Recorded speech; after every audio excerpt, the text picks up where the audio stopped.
Assalamu alaikum. My name is Ludovic Bonilla. I am French, non-Muslim, and I am traveling 8 months in India.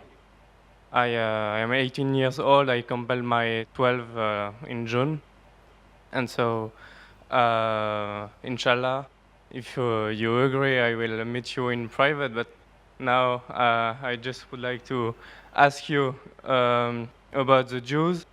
Maybe, if I am not wrong, you said that it is written in the Quran that Jews and pagans are the strong enemies of believers, Muslim believers, Muslim. And I would like to know how this verse can favorize peace in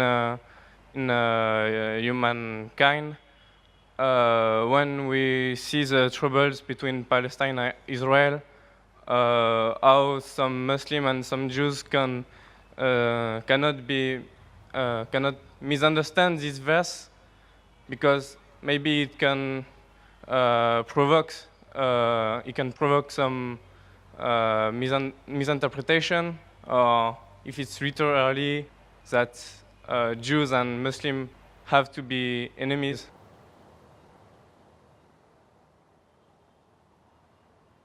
Brother, that's a very good question.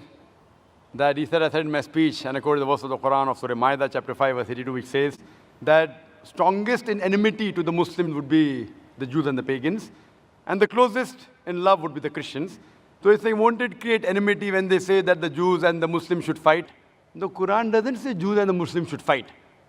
The Quran says strongest in enmity to the Muslims, to the believers, will be Jews. It does not say that Muslims should fight with the Jews. It doesn't say that.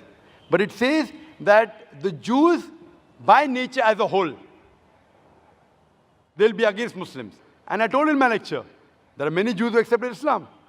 There are many Jews who are good to Muslims.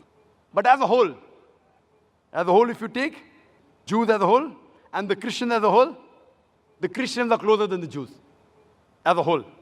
This is a fact.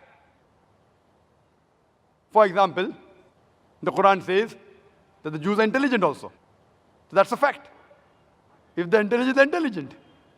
That doesn't mean that it hides the fact. And the Quran also says that they will be as a whole a staunchest enemy. So this is one of the falsification tests. That today, if you want to prove the Quran wrong, if the Jews get together, all of them, and they decide, let's prove the Quran wrong. At least for 3-4 years, we will be better than the Christians. Let's stop the war of Palestine. You know the Palestinians? The Jews were kicked out by Hitler. Hitler incinerated 6 million Jews. He kicked them out of Germany. The Arabs, the Palestinians, they do ahlan wa sahlan. Come with open arms.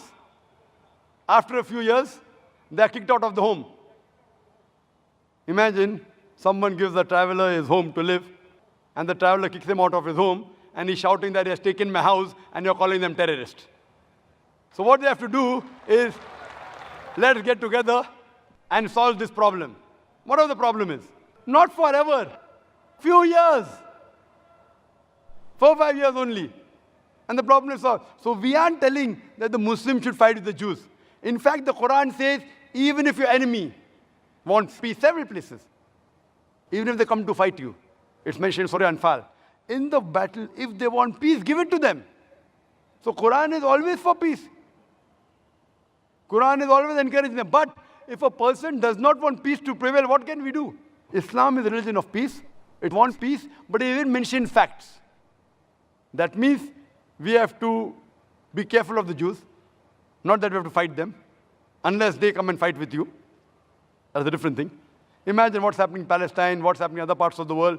So brother, for peace to prevail, you have to follow the guidance of the Quran and live harmoniously rather than be enemies.